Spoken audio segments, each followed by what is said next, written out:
All right, welcome back and thank you for choosing to stay with us. Now, discussion rather begins right now, and of course, you're taking toll of 100% transition from primary school to secondary education.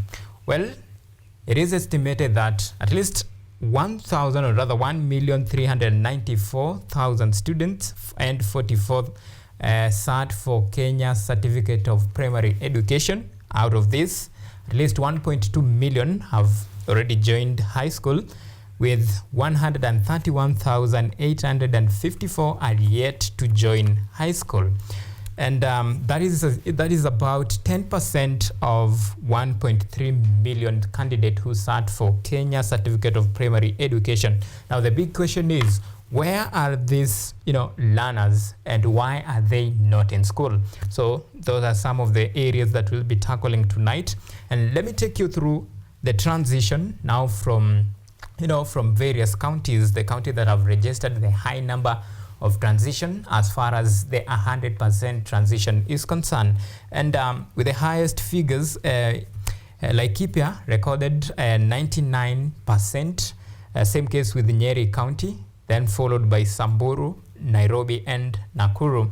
Those are some of the counties that recorded at least the high number of transition. I'm talking about 99 to roughly 98-97% of transition. That is a high number, and one that has really surprised many is the Samburu County. When we take a look at and flip the coin and take a look at the lowest transition, well, Kajiado, Kilifi, Narok, Baringo, and Isiolo recorded the lowest number of transition as far as transitioning from primary to high school, or rather secondary school education is concerned. This is in line with the government objective of making sure that every learner transit from primary to secondary school. And that is the discussion we are having with my guest tonight, Boaz Waruku, Strategy and Policy Advisor, Elimu Bora Working Group, who is joining us virtually. Asante sana, Boaz, for making time to talk to KUTV. Thank you very much for inviting me, Evans. I hope you can hear me. Right, loud and clear. Well, Mr. Boaz, let's pause for a moment and reflect on education, and to be particular, the 100% transition. This is an area that, the government seemed to be hitting below the belt. Over the time, it has proven to be a tall order. And I want to borrow your mind on this. Why is it taking, so long for this, the dream to be actualized, so that every learner transit from primary school to secondary education as envisioned by the government? But why is it taking so long? Thank you, Evans. The very first thing that I think we need to unpack is, what does 100% transition mean? Transition, rather. All right. It is an aspect that I think the administration, particularly in Kenya, has popularized to indicate that children who join school at whichever level, that they continue in school until the last level, where they do what has commonly been referred to as the summative exams. At the KCP level, that's Kenya Certificate of Primary Education, or at the Form 4, where they do, or they sit for the Kenya Certificate of Secondary Education. But I will tell you that that is actually a very shallow way of looking at what Kenyans actually desire. Because what Kenyans desire is ensuring that education is, as a right, is actually free and compulsory for all the children in Kenya. What that means is that any child who is within the age bracket when they are supposed to be going to school, the basic education level, all those children should be in school. In other words, all should be enrolled. And so when all are enrolled, then it would make sense when we are talking about also 100% transition. Where we are starting from is a case where we have not been able to ensure that all children are at school. So there are quite a number of children, more than 2 million actually to be precise, at the basic education level who are not anywhere in school. So coming to those who are in school, we also say that they should be continuing to learn. And the 100% transition pronouncement is actually a good call. Why? Because you take account of the number of our learners, our children, once they enter into school. And when they get into school, then you are able to trace and track every level until they are all in school, and even if they transit to tertiary level colleges and the universities, then you are also able to account for it. So as for now, because we are dealing with the transition that occurred for the class that sat the last KCP in the 844 system, that is the class of 2023. And that class actually, I see you put a figure of 1.3. The figures we have read 1.4 million. And indeed the government by stating that 130,000 are still not accounted for in terms of transitioning into Form 1. That is also, it's the lower figure, but we can go by that because one student, one child out of school is a huge number. So 130,000, that is a huge, very, very huge number. And there are things which we should then be addressing because our government operates like they pretend not to be aware why some of these children are not in school. But they should be informed or reminded that these children are actually, majority of them are children who are not able to raise anything, even to buy a pair of shoes to go to school. All right. And a number of them, the actual fees that was being charged, and you are aware that as we speak now, all the school heads, they just agreed in unison that all the Form 1 intakes, you must clear at least the first term's fee. All right. That must be cleared. So that has made many of these children to be out of school. All right. Even those who tried to go and did not carry the entire amount were actually turned away. And the minister or the cabinet secretary should be informed about this. I think he knows. He's just being economical with the truth. All right. When you talk about the head teachers actually unanimously agreeing that you will not, or rather no candidate will be admitted without at least clearing full school fees. Well, we have just run you here a story that President William Ruto, there, when he was there in Bungoma, issuing a stern warning to all head teachers to actually allow the students to report to school without being chased or sent away home. Well, now a broader picture now is about this 100% transition. So hypothetically speaking, let's say the government in its effort to make sure that every learner transit from primary to secondary school education, well, if that is actually actualized, now the big question is, can the school really handle this kind of a number given the current circumstances? Thank you. Your question is actually highly loaded, but I'll start from where you began by premising it on what the president said today somewhere in Goma. Mm-hmm. And if I got it right, I think, see, the president was talking about the SS. And for me, that is part of the problem, because we have so many statements, overstatements, and misplaced statements, which are clashing here and there, because it should be not left to the parents or the students or teachers or anybody to guess what the government means, because what the government means should be true for the grade 1 learner to the Form 4 learner. So the president should have been more specific and more absolute that no child should be sent back for lack of fees at that basic education level if he wanted to address it at that level. And maybe also see how he addresses the quagmire and the chaos that we are witnessing at the higher education level, where students even stay for a whole semester without funds being transmitted to them from their higher education funds and even from help.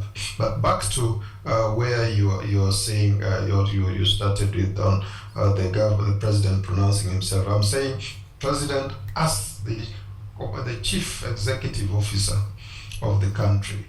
It should have been very direct and clear that let no child be sent home, be it primary school, be it junior secondary school. In fact, he's talking of junior secondary school when his own presidential working party has been popularizing what they're calling a comprehensive school.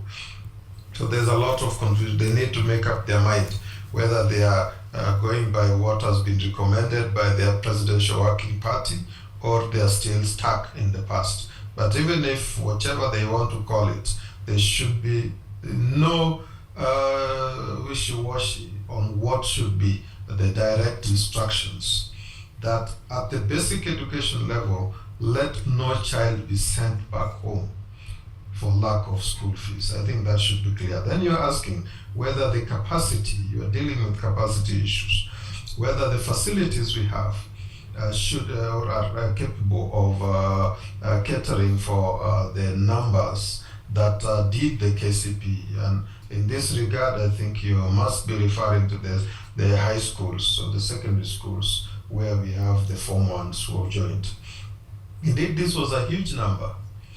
But it should not have been coming as a surprise to the government. Why? Because they have been keeping records of these students. They knew that come 2024, we were going to have a huge number.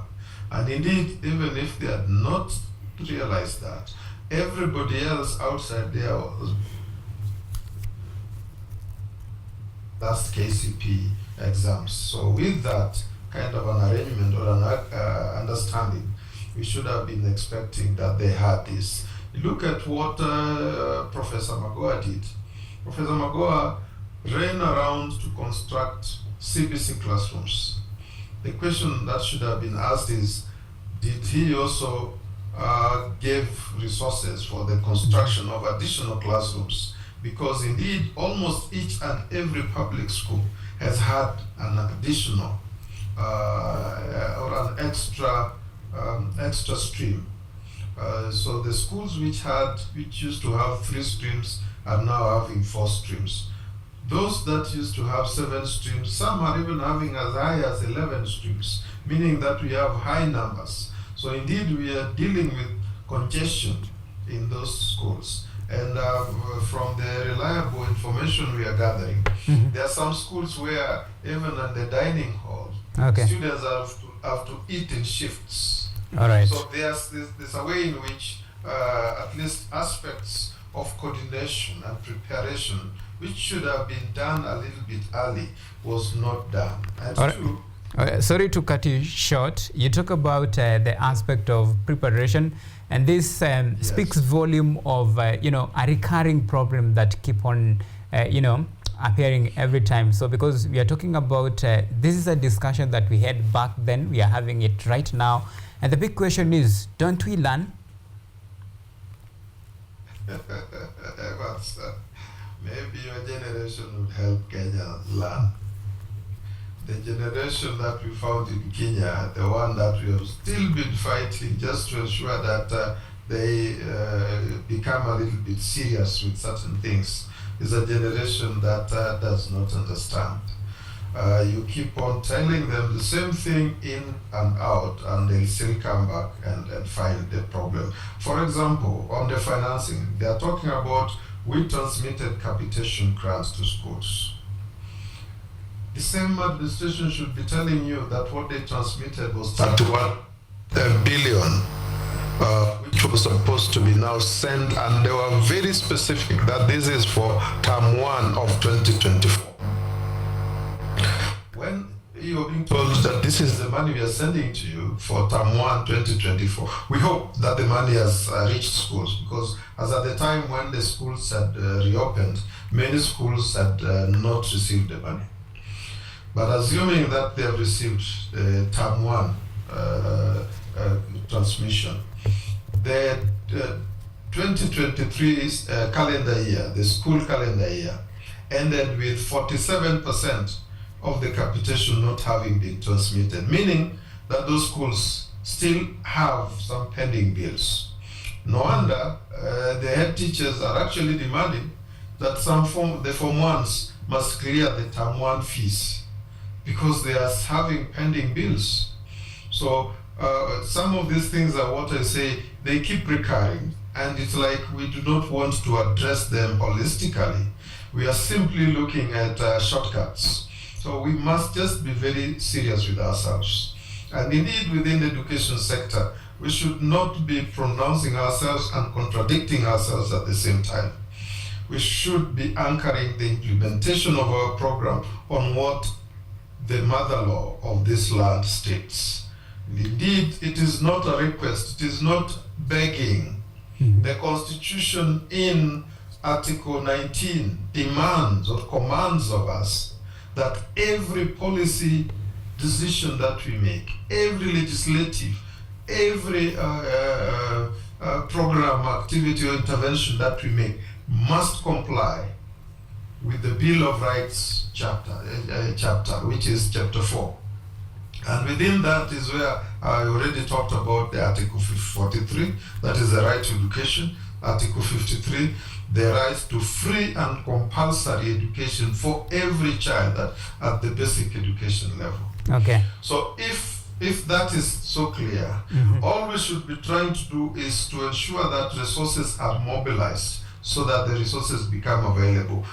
We have a lot of discordant measures, discordant and half measures being deployed to address this. For example, the school fees. You're seeing that these bursaries which are being splashed all over, the government releases monies to individuals. These individuals who now control these resources like personal monies for their foundations, which they dish out to those people whose parents were loyalists to the political leaderships. And indeed you find that more than 6 of such categories of bursaries are being splintered. What makes us do such a crazy thing? And you know that for each bursary scheme there's an administrative overhead which eats up a lot of that money.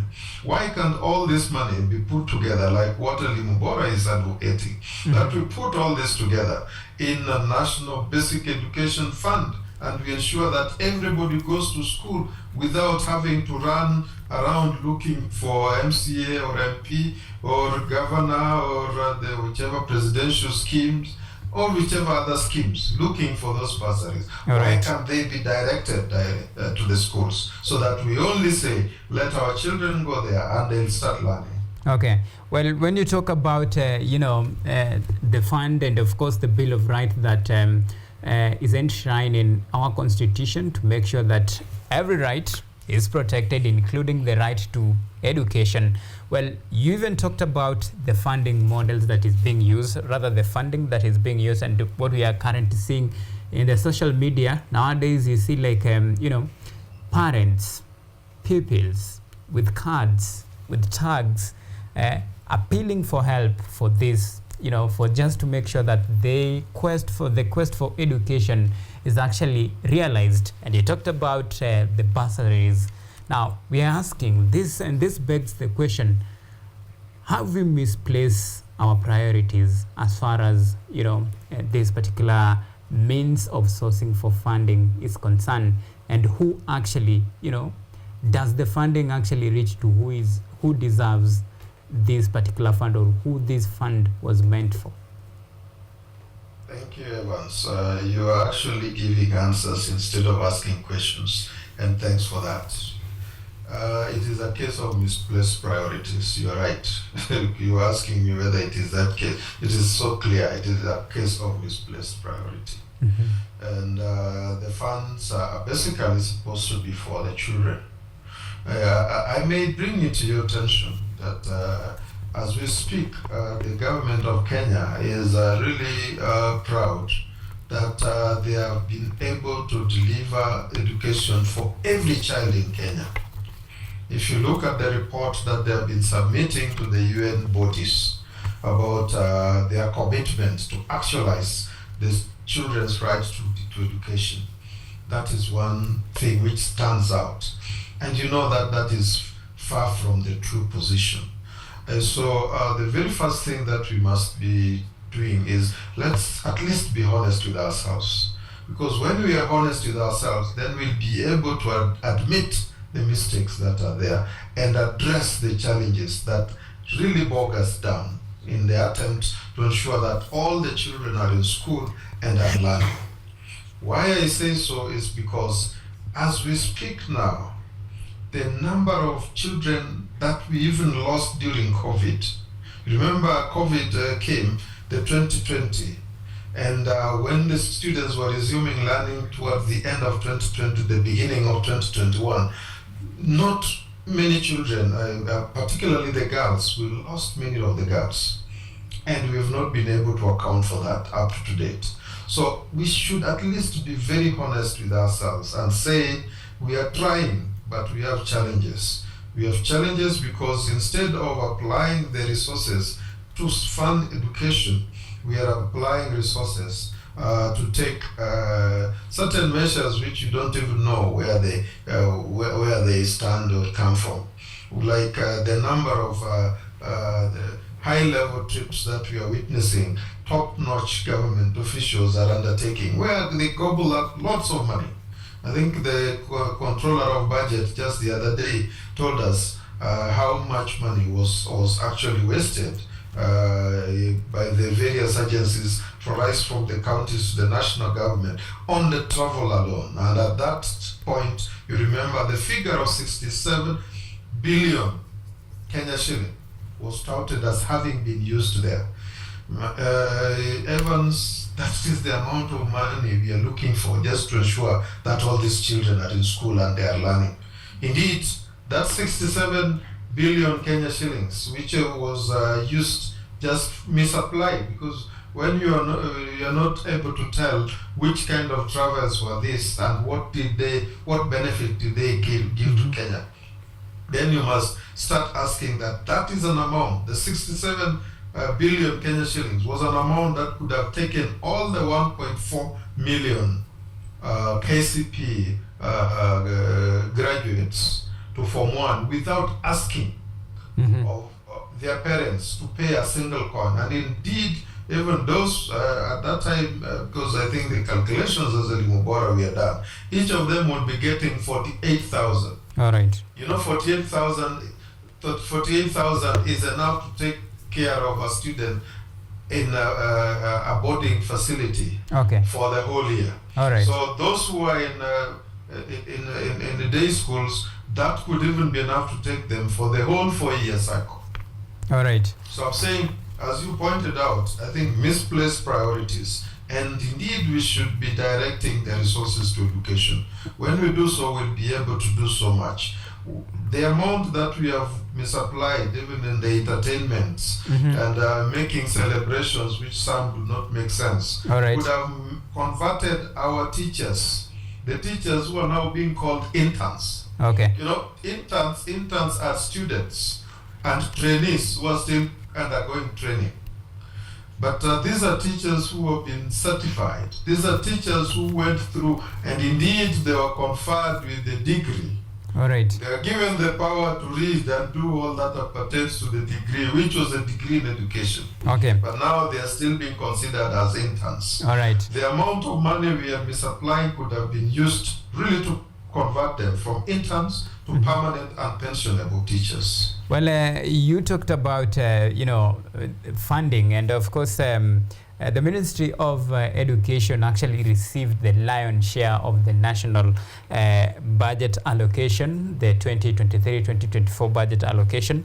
600 and some over 600 billion to be precise. 625 billion, yes. All right. 625 billion. That's a huge amount of money, and you know, that many thought maybe could actually solve this problem. And when you see such problem keep on repeating itself. Can I clarify something there first before you make the question? Okay.